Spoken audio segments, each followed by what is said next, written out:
Friends, welcome back. तो friends, अभी का वीडियो है इजराइल पैलेस्टीन कॉन्फ्लिक्ट। तो वीडियो शुरू करते हैं, पर वीडियो शुरू करने से पहले अगर आप चैनल पर नए हो, पहली बार ही आए हो और आपने अभी तक सब्सक्राइब नहीं किया तो जल्दी से पहले सब्सक्राइब के बटन और बेल आइकन को क्लिक कर लो ताकि आपको हमारे सारी न्यू वीडियोस के नोटिफिकेशन मिल जाए जैसे हम अपलोड करें। अगर आपको वीडियो पसंद आता है please like and share. And हमारा दूसरा चैनल, ट्विटर, इंस्टाग्राम अकाउंट सबके डिटेल्स है डिस्क्रिप्शन बॉक्स में, उनको भी सब्सक्राइब और फॉलो कर लेना। चलिए शुरू करते हैं। जय हिंद। हमेशा से विवादों में रहा इजराइल और फिलिस्तीन का जो विवाद है वो फिर से गर्मा गया। इसमें किसकी ज्यादा गलती है, इजराइल की है या फिलिस्तीन की है? इसमें हमास कौन होता है, गाजा पट्टी क्या है, वेस्टर्न बैंक जेरूसलम पे विवाद क्यों हो रहा है और इसमें कौन सही है, और भारत को किसका साथ देना चाहिए और किसका नहीं देना चाहिए, इससे भारत पर क्या असर पड़ेगा, इसको हम समझते हैं। देखिए, जो इजराइल और फिलिस्तीन है ये मिडिल ईस्ट में आते हैं। सब मिडिल ईस्ट एशिया का लास्ट हो जाता है, ये वाला एरिया हो जाता है। तो आप देख सकते हैं भारत से दूरी भी अच्छी खासी है। ये एरिया पूरी तरह से मुस्लिम कंट्रीज के बीच में है यहाँ पर, और यहाँ इजराइल है इसी के बीच में। इसको अगर पास करके हम इस एरिया को देखते हैं यहाँ से, तो आप इस तरह से देखेंगे। ये हमारा इंडिया हो गया, इंडिया से पाकिस्तान, ईरान, और उसके बाद ये वाला एरिया आ जाता है इजराइल का। इजराइल इसी में है आपका फिलिस्तीन। हालांकि पहले ये फिलिस्तीन था, उसके ऊपर इजराइल को बसाया गया। तो स्टार्टिंग से वहां पर जो कंट्री थी वो फिलिस्तीन थी। हालांकि वहां पहले से भी यहूदी लोग रहते थे, बट एक देश का कंसेप्ट उनके पास नहीं था। वो वहां रहते थे, बहुत कम संख्या में रहते थे। अब देखिए, ये सारे खेल के पीछे ये इंग्लैंड वाले हैं सब। ये ससुरे क्या बोलेंगे सब किसी को नहीं पता है, और हम लोग से बेहतर इनको कौन जानता है। हम लोगों के ऊपर इन्होंने 200 साल तक शासन किया है। जलियांवाला बाग से हत्याकांड से लेकर, चाहे वो फांसी देना हुआ भगत सिंह को, चाहे वो सेलुलर जेल हुआ, हम लोग इनकी पूरी तरह रहन से वाकिफ है। द्वितीय विश्व युद्ध चालू हुआ तो इन लोगों ने कुछ ऐसे सरदर्द दे गए हैं जो दुनिया में कभी खत्म नहीं होंगे। मिडिल ईस्ट में क्या किया इन लोग ने, जहां पहले फिलिस्तीन था, फिलिस्तीन को बांट दिया। कहा कि भैया इजराइल भी रहेगा और फिलिस्तीन भी रहेगा। दो देश यहां बना दिया, इजराइल और फिलिस्तीन। कहां बैठे बैठे इन लोगों ने, लंदन में बैठ गए। कोई चीज अच्छी आ रही है, तोरे बारे में बोल रहे हैं, सुनो ध्यान से। ये दो भाग में यहां बांट दिया, और हमेशा से ये लड़ाई होती है। और ये लड़ाई किस तरह से, आप अपने पे समझिए। हमारा अखंड भारत देश था, 1900 इनको बांटा 1948 में यहाँ पर, और हम लोग को ठीक 1 साल पहले बांटे थे, सब 1947 में। भारत इंडिया था और ये पाकिस्तान। तो इंडिया पाकिस्तान का विभाजन कर दिया सब, और हम लोग के बगल में एक तो बवासीर छोड़ के चला गया सब 1947 में, और अभी ये बवासीर भगंदर हो गया है। आप खुद समझिए, क्या ये लड़ाई हम लोग के बीच की जो इंडिया पाकिस्तान का इंटेंशन है, इतना मतलब बॉर्डर डिस्प्यूट रहता है, खास करके कश्मीर इशू को, टेररिस्ट आतंकवाद को लेकर, कभी सॉल्व होने वाला लगता है? नहीं लगता है। ऐसे ही इन लोगों ने यहाँ किया। अब हम लोग को इस कचरे में पड़ना नहीं है। पहले आप समझिए कि ये लड़ाई जानबूझ के लड़ाई जा रही है ताकि ये और अमेरिका वाले लोग हथियार बेच सके, वरना भारत पाकिस्तान में इन्हीं लोग का देन है। और अगले साल यहाँ पे देन है, देखिए आईपी यहाँ पे इजराइल फिलिस्तीन, और आईपी इंडिया पाकिस्तान। ये सब बैठ के कहां से हो रहा था, लंदन से। ससुरा आईपीएल खेल दिया सभी से, बहुत होशियार है सब। तो आप पर्दे के पीछे के सीन को समझिए, चल क्या रहा है। जो अभी हो रहा है इसको मत देखिए, उसे देखिए जो नहीं दिख रहा है। अब 1948 में जो देश था ही नहीं, वहां पे आप कहिएगा कि यहाँ विभाजन होगा, यहाँ इजराइल भी रहेगा, तो बवाल होगा। तो इन अंग्रेजों ने क्या किया था, द्वितीय विश्व युद्ध के दौरान ये लोग जहां मार करते थे वहां पर इन्होंने अपना एक मुखौटा रख दिया था, उसका नाम है यूएनओ। आज भी ये यूएनओ फेमस है किसी भी चीज को बर्बाद करने के लिए। 1948 का हम लोग का कश्मीर इशू अभी तक इस गधे से सॉल्व नहीं हो रहा है। इतना पागल संस्था है कि किसी चीज को ये चौपट कर देगा यूएनओ में। तो जानबूझ के इन्होंने मुसलमानों से कहा कि चलो चलो तुमको हम यूएनओ में ले जाते, वही फैसला करेगा। बचपन में आप कहानी सुने होंगे कि किसी ब्रेड के लिए 2 बिल्ली लड़ रही थी, तो बंदर आया उनको फैसला करने, सारा ब्रेड अपने खा लिया। तो यूएनओ ने कहा कि देखो भैया, जो बेलफोर डिक्लेरेशन है उसके तहत इजराइल बनेगी, और इसने एक मील आयोग को बना दिया, और इसने कहा कि देखो भैया इजराइल बन जाएगा। और इजराइल की स्थापना कर दिया 14 मई 1998 को। इस दिन इजराइल की स्थापना हो गई। जो फिलिस्तीन पूरा फिलिस्तीनियों का था, जो मतलब वहां मुस्लिम लोग रहते थे, उसको इन्होंने डिवाइड कर दिया 1948 में। और क्या कर दिया, 48% दिया फिलिस्तीन को, 48% फिलिस्तीन को दिया, 44% इजराइल को दिया। यहां पर देखिए, जबकि इजराइल का यहाँ पे उस समय तक नहीं था यहाँ पे। और उसके बाद क्या किया, जेरूसलम जो राजधानी थी उसको कहा कि देखो, ना ये फिलिस्तीन की राजधानी रहेगी, ना ये इजराइल की राजधानी रहेगी, ये यूएनओ के कंट्रोल में रहेगा। 8% का एरिया यूएनओ के कंट्रोल में। जैसे ये बात हुआ, अरब देशों ने कहा कि हम ये होने नहीं देंगे, फिलिस्तीन ने कहा कि ऐसा कभी नहीं हो सकता है, मार होगा, ससुरा स्टार्टिंग स्थापना हुआ, युद्ध चालू हो गया। वो तो भारत भी झेल चुका है, 1947 में आजाद हुए मार हो गया। पहली लड़ाई 1947-48 की थी हम लोग की, वही इसके साथ हुआ। इजराइल ने इन लोग को पकड़ के धो दिया, 6 देश आए थे लोग मारने, सबको पकड़ के धो दिया। रीजन क्या है कि ये लोग जो अरब देश के मुस्लिम कंट्री थे, ये जंग लड़ रहे थे जंग को जीतने के लिए, जबकि इजराइल के यहूदी लोग जंग लड़ रहे थे अपना अस्तित्व बचाने के लिए। उन्हें पता था कि अगर ये युद्ध हारेंगे तो हम ये युद्ध नहीं हारेंगे, ये पृथ्वी हार जाएंगे, फिर हमें कोई पूछने वाला नहीं है, इसलिए वो युद्ध को जीत गए। अब यहां पर यूएनओ को क्या मतलब बना कि जेरूशलम पर अपना कब्जा रखने का? तो इसके लिए कारण है जेरूशलम 3 धर्मों का पवित्र स्थल है। जैसे ये देखिए, ये जो इजराइल है अभी नक्शा, तो इसमें जो ग्रीन वाला एरिया दिख रहा है ये दिया गया था फिलिस्तीन को, जो व्हाइट वाला एरिया दिख रहा है वो इजराइल के पास, और जो रेड दिख रहा है वो जेरूशलम है। जेरूशलम को जूम करके देखेंगे तो इस तरह का नक्शा आता है। यहाँ 3 पवित्र धर्म रहते हैं। ईसाइयों का मान्यता है कि उनके जो ईसा मसीह का जन्म बैतलहम में हुआ था, वो बैतलहम जगह जेरूशलम में है। यहूदी जो अभी वर्तमान में इजराइल में रहते हैं, उनका कहना है कि उनके सारे लोग यहीं से सुने, उनका मूल स्थान यही है। और मुसलमानों की तीसरी सबसे पवित्र स्थल अल अक्सा मस्जिद यही है। यानी ये 3 धर्मों का पवित्र स्थल है जेरूशलम, इसे होली लैंड कहते हैं। बात समझिए, यहाँ जो लड़ाई है वो मेन लड़ाई है हमारी जमीन की तुम्हारी जमीन। तो पहले तो यहाँ 100% फिलिस्तीन था। ये जो ग्रीन वाला एरिया देख रहे हैं 48 से पहले, 1948 से पहले ये 100% फिलिस्तीन था। बाद में आप देखेंगे 1948 में यूएनओ ने इसका पार्टीशन किया, तो अब देखिए ये ग्रीन वाला फिलिस्तीन ऐसा रह गया। और जानबूझ के यूएनओ ने एक ऐसा ड्रामा रचा कि आगे जाके लड़ाई होगी। देखिए आधा फिलिस्तीन यहाँ दिया है, थोड़ा सा यहाँ दे दिया है, बीच में पतला रास्ता दिया है, थोड़ा सा यहाँ दिया है, बीच में पतला रास्ता दिया। इन लोग का पहले से प्लान था। ऐसे ही इन लोगों ने पाकिस्तान को बांटा था, एक और इधर पाकिस्तान, एक और इधर पाकिस्तान, जिसको आगे चल के हम लोगों ने बांग्लादेश में तोड़ दिया। यही काम किया इजराइल ने। जानबूझ के इजराइल को कहा गया था कि भैया तुम आगे जाके तोड़ोगे तो ये छितरा जाएगा, उधर वो छितरा जाएगा। फिर अगले साल इजराइल ने ऊपर वाला घोट लिया। देखिए इजराइल खत्म, अब फिलिस्तीन यहाँ बच गया, यहाँ बच गया। उसके बाद धीरे धीरे देखिए इसमें भी धीरे धीरे कब्जा करना इजराइल चालू कर दिया। तो इजराइल ले देके 12% फिलिस्तीन बचा है।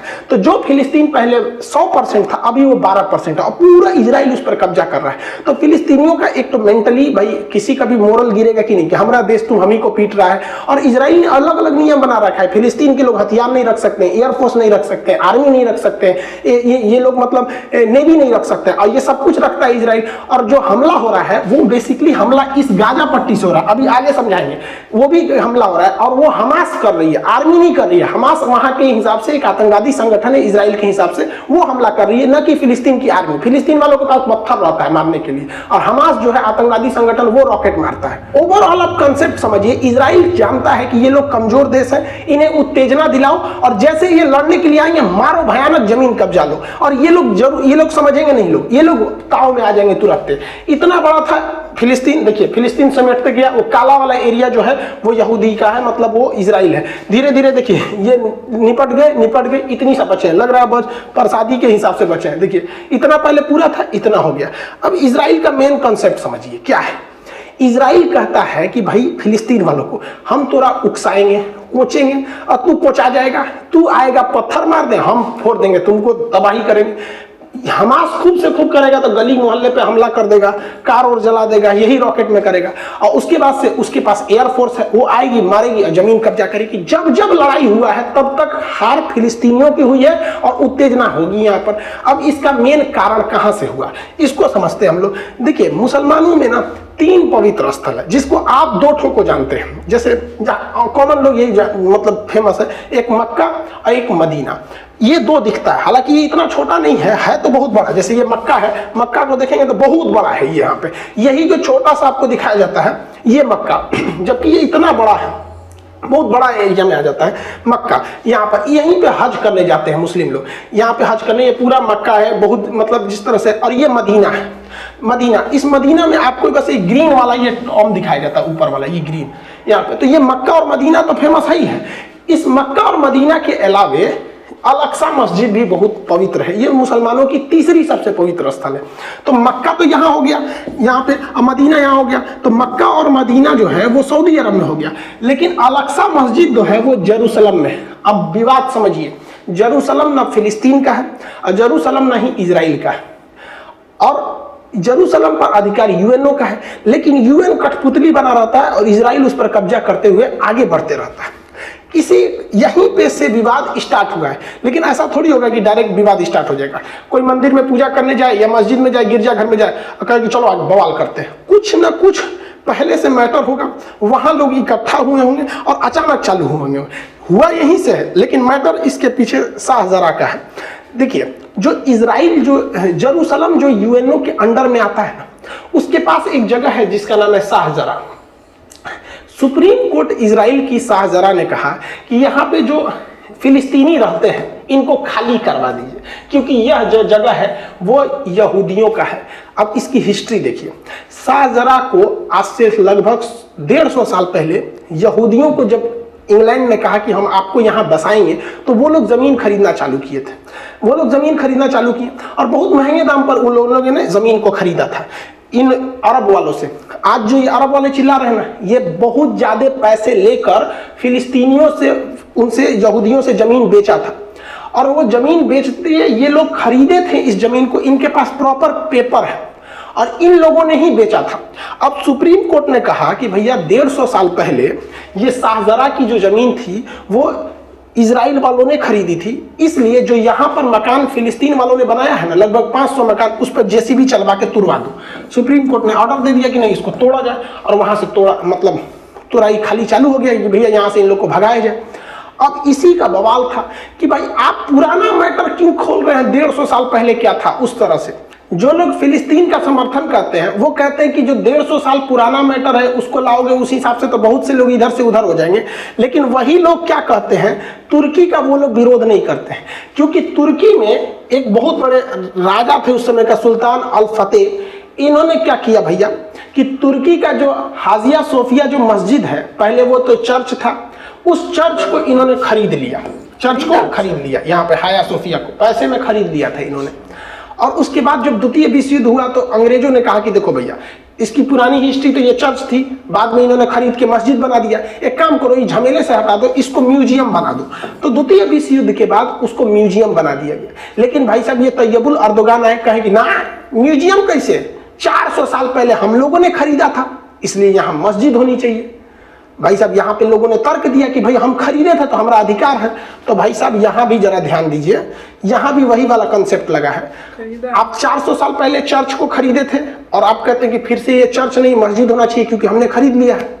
तो इजराइल भी यही कह रहा है कि भैया 100 साल पहले हम लोगों ने इसको हायर रेट पे देके तुम अरब वालों से ही खरीदा था, इन्हीं लोगों से खरीदा था, ये लोग बेच बेच के पैसा में कमा लिए थे, तो कहता है कि वापस दो यहाँ पे। तो ये कॉन्फ्लिक्ट का मेन मैटर था शाहजरा। शाहजरा से ही थोड़ी सी दूरी पर है अल-अक्सा मस्जिद। फ्राइडे की नमाज पढ़ने रमजान में लोग जब वहां इकट्ठा हुए थे तो वहां पर इन लोग को पता था, इजरायली खुफिया एजेंसी को, कि शाहजरा को जब खाली कराया जा रहा है तो वहां पे कुछ विवाद होगा। तो इन लोगों ने सिक्योरिटी को वहां पे अपने सिक्योरिटी गार्ड्स को लगा दिए थे और इनमें तू मैं हूँ बगझग हुआ। अब यहाँ से भी पत्थर चले, उधर से भी चला और इसमें भीषण रूप ले लिया यहाँ पर। और सिक्योरिटी वाले लोग ऐसे ही मस्जिद के अंदर घुस गए जिसका पूरी दुनिया में विरोध होने लगा। अब वहां पर कुछ लोग जो थे वो पत्थर होता, ये सबके पास पत्थरे रहता है, दूसरा तो कुछ रहता नहीं। आई लोग भाई पूरा बुलेट प्रूफ बन के तैयार से गया था, ये मार दिया, ग्रेनेड बम विस्फोट धड़ाम धड़ाम उड़ गया। आप लोगों ने वीडियोस वगैरह तो बहुत देखे होंगे। अब यहाँ पर बहुत दहशत फैल गया यहाँ पर इस एरिया में। अब कभी भी इजराइल ही भारी पड़ेगा। जिन आप कितना चिल्ला लीजिएगा, इन सेना के आगे आम आदमी नहीं टिकेगा। और इस घटना के बाद जो यहाँ पर घटना हुई, बेंजामिन नेतन्याहू पूरी तरह घिर गए। अब यहाँ इजराइल डबल संकट से जूझ रहा है। देखिए इजराइल पर इंटरनेशनल दबाव इतना ज्यादा आने लगा, यूएनओ ने दबाव बनाया कि वो भैया वो एरिया मेरे अंडर में आता है, तुम काहे वहां घुस गया है। भारत ने भी इवन की न्यूट्रल रहते हुए कहा कि इजराइल को यथास्थिति बना के रखनी चाहिए। अब पूरी तरह से इंटरनेशनल बवाल वहां हो गया।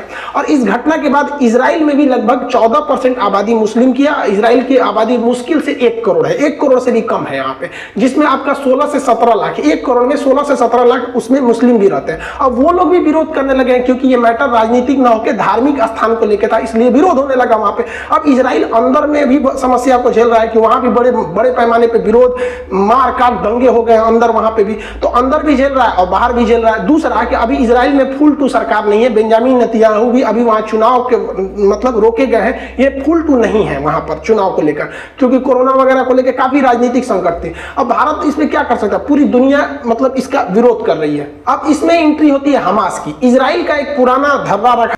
तो अच्छा वीडियो है और ये सारे हिस्टोरिकल रेफरेंसेस जो हैं ये एक्यूरेट हैं और ऐसा ही था कि जो भी हुआ था। अब इसमें मतलब मेन पॉइंट ये है कि जब भी ये सब रॉयट्स हुए तो रॉकेट्स फायरिंग चालू होगी। ठीक है, अगर रॉयट्स होते हैं, किसी में कुछ बातचीत होती है तो वहाँ पे आपस में लोग कर रहे हैं, मगर इसके बीच में जब गाज़ा स्ट्रिप से हमास ने रॉकेट्स फायर करने शुरू करे तब और प्रॉब्लम खतरनाक बन गई। क्योंकि तब जो है, अगर उन्होंने अभी कह रहे हैं कि तकरीबन 1000 से ज़्यादा रॉकेट छोड़े हैं, तो 1000 से ज़्यादा रॉकेट छोड़े हैं। श्योर इसराइल का जो आयरन डोम है उसने 90% रोक लिए हैं, 10% आ गए। मतलब अगर आप उसका उस हिसाब से देखें तब भी बहुत हाई नंबर है, तो लोगों को डैमेज हुआ। अब रिटेलिएशन में फिर इसराइल ने कहा ठीक है, अगर तुम रॉकेट कर रहे हो तो हम भी करेंगे, और इसराइल फिर वहाँ पे अपने रॉकेट्स कर रहा है। उनके पास आयरन डोम ऑब्वियसली नहीं है, तो वहाँ डैमेज ज़्यादा हो रहा है, ज़्यादा कैजुअलिटीज़ हो रही हैं, और इसराइल वही कह रहा है कि तुमने हमें अटैक किया तो उसका रिटेलिएशन हम तुम्हें अटैक कर रहे हैं। तो ये हो रहा है। अब दूसरी बात ये इम्पॉर्टेंट है कि जब 6 डे वॉर हुई थी तब सभी अरब कंट्रीज़ ने अटैक किया था, और उस वक्त इसराइल जीत गया था। और जब वो इसराइल जीता था तो उसमें क्लियर हो गया था कि सारा, मतलब आप कह सकते हैं जो जीत जाता है फिर वो विक्ट्री क्लेम करने के लिए लैंड ले लेता है कि मैं जीता हूँ, जो भी लैंड है मेरी है। इसकी वजह से लैंड कम होती चली जाइए, क्योंकि सभी ने अटैक किया था मगर इसराइल उन्होंने जीत गया। अटैक किया था, इसराइल ने तो नहीं किया था ना पहले। नहीं, तो इसराइल ने नहीं किया था। तो जब ये डिसीजन हुआ था, जब यूनाइटेड नेशंस ऑर्गेनाइजेशन ने कहा था कि ये जेरूसलम है, तुम्हें मिलेगा व्हाटएवर 48%, दूसरे को 44%, जो भी डिवीजन किया था, अरब कंट्रीज को नहीं एग्रीएबल था, अटैक हुआ था, वो सब हुआ था। उसके बाद जीता इसराइल। तो इसराइल जब जीत गया तो उसने कहा ठीक है, अब मैं जीत गया हूँ तो टेरिटरी मेरी। इसलिए धीरे धीरे अब देख रहे हैं कि इसराइल कवर कर रहा है। तो ये जो है उस वक्त फाइटिंग हुई थी, वॉर नहीं होनी चाहिए थी, पीसफुली बातचीत से डिस्कशन हो सकती थी। अगर 44-48% अगर कर लेते तो शांति से जीते उस वक्त, मगर नहीं, वहाँ वॉर हो गई। तो जब वॉर आप कर रहे हैं, फोर्स से अटैक कर रहे हैं, तो अगला बंदा भी अपनी अटैक कर रहा है। वो कह रहा है देखो मैं इनोसेंट हूँ, डिसीजन हुआ है, तुमसे मानते नहीं हो, तुम अटैक क्यों कर रहे हो? तुम अटैक इसीलिए कर रहे हो कि तुम उस पूरे को तुम हटाना चाहते हो। तो वो अपनी जिंदगी के लिए लड़ रहे थे, उन्होंने भी सही कहा, अपनी जिंदगी के लिए लड़ रहे थे। दूसरा बंदा वॉर कर रहा है एरिया के लिए, वो अपनी जिंदगी के लिए लड़ रहे थे। अगर ये इसमें हार गए तो हमारा कोई एग्जिस्टेंस नहीं होगा। तो क्योंकि वो जिंदगी के लिए लड़े थे और वो जीत गए थे, उसके रुके नहीं वो लोग। वो इसराइल करता रहा, रिसर्च एंड डेवलपमेंट करता रहा, क्योंकि अपनी जान के लिए जो लड़ रहा है वो पूरी जान की बाजी लगाता है। तो रिसर्च एंड डेवलपमेंट करता रहा, और इसलिए वो बढ़ा रहा है कि हम जीत गए हैं, अब ये हमारा है, एंड ऑफ स्टोरी। और ये सही कह रहे हैं कि जब भी कोई इस तरीके का होता है कि आप फायर करते हैं मिसाइल, ये करते हैं, तो वो भी रिटेलिएट करते हैं और हराते हैं और जगह ले लेते हैं। क्योंकि उन्होंने कहा था तुमने मेरे को उड़ाने की कोशिश की, मैंने तुम्हें उड़ाया, तुम्हें हराया, तुम्हारा मेरा हो गया, तुमने शुरुआत की थी, राइट। तो इस हिसाब से चल रहा है, और दैट इज ट्रू कि वहाँ के इनोसेंट लोगों को मैक्सिमम लॉस हो रहा है, डैमेज मैक्सिमम इनोसेंट लोगों को है। इस पूरी पॉलिटिक्स में पूरे में इनोसेंट लोग, जिसे कोई लेना देना नहीं है, सदियों से उसका अंसेसर रह रहा है, वो खुद रह रहा है, उसको प्रॉब्लम हो रही है। बोथ इसराइल में भी और गाजा में भी और जो वेस्ट बैंक में भी, सब में जो है रेगुलर इंसान को प्रॉब्लम आ रही है। रेगुलर इंसान जो बेचारा मर रहा है इस चक्कर में। तो इसका सोल्यूशन पता नहीं। और जैसे कह रहे हैं कि ये ट्रू है कि ब्रिटेन बखेड़े करके गया है, और यूनाइटेड नेशंस ऑर्गेनाइजेशन ये भी कह सकते हैं कोई अच्छा रेजोल्यूशन नहीं ले पाया, राइट। तो अगर यूनाइटेड नेशंस बहुत अच्छा रेजोल्यूशन ले पाता तो आज इंडिया और पाकिस्तान में कश्मीर की प्रॉब्लम नहीं होती, राइट। और जो भी रेजोल्यूशन होते हैं वो पक्के नहीं होते, ढीले चलते जा रहे हैं, चलते रहे, कॉन्फ्लिक्ट चल रहा है, कोई कुछ मतलब कोई ऐसी चीज नहीं है। अदरवाइज कितनी बार कश्मीर के लोगों भी लेके गए यूनाइटेड नेशन में, सब चीजें गई यूनाइट, क्या हुआ? कुछ भी नहीं, राइट। तो नेट रिजल्ट ये है कि एक ऑर्गेनाइजेशन बॉडी है जो कुछ नहीं कर पा रही है, और दूसरा जो ब्रिटिश जब गया था तो बखेड़े करके गया था, वो बखेड़े सॉल्व ही नहीं हुए हैं। तो यही हालत हो रहा है इंडिया पाकिस्तान का। अगर मान लीजिए उस वक्त पार्टीशन नहीं हुआ था तो एक ही पूरी कंट्री होती, तो हो सकता है ये प्रॉब्लम आती ही नहीं, बहुत बड़ी कंट्री होती। अब इसके बाद यहाँ पर भी अगर ये नहीं ब्रेकअप करते, ये भी अच्छी कंट्री होती, आपस में मिलकर रह रहे, तो जो भी डिसीजन पार्टीशन के हो रहे हैं उनमें डिस्प्यूट आ रहा है और कोई ऐसी बॉडी है नहीं जो रिजॉल्व कर सके, आपस में लोगों को रिजॉल्व करना चाहिए, वो होता नहीं है। क्यों? एग्रेशन आ जाता है, लोग अटैक कर देते हैं। तो मतलब कॉम्प्लिकेटेड बहुत चीज़ें हैं, बट हिस्टोरिकली देखना चाहिए और जो है सो है। अगर जो इंसान स्ट्रांग है वो कब्जा करता है। पूरी हिस्ट्री में आपने इंडिया को भी देखा है, जब चंद्रगुप्त मौर्य के बाद जब ख़त्म हुआ था तो टर्की से आए थे रेडर्स, जो आए उन्होंने अटैक किया, कंट्रोल किया। तो इंडिया ने भी ये देखा है, ये नहीं कह सकते कि 200 साल ब्रिटिश थे, उससे पहले भी 800 साल जो है टर्किश लोग, या मतलब टर्की कह सकते हैं, उनका रूट टर्किक नोमैड्स ही था, समरखंड से आए थे, मुगल जो भी थे, नेट रिजल्ट वही है। तो इंडिया ने भी 800 साल के करीब 1000 साल देखे हैं और अब यहाँ पर भी चल रहा है। तो चलो फ्रेंड्स, चलते हैं, मिलेंगे नेक्स्ट वीडियो में सेकंड पार्ट इसका देखने के लिए। तो तब तक take care and bye bye. तो अगर आप मेरे इस चैनल पे नए हो तो जल्दी से सब्सक्राइब के बटन को हिट करो और बेल आइकन को क्लिक करो, ताकि आपको मेरा जब नया वीडियो मैं लगाऊं आपको उसके बारे में जल्दी से पता चल जाए।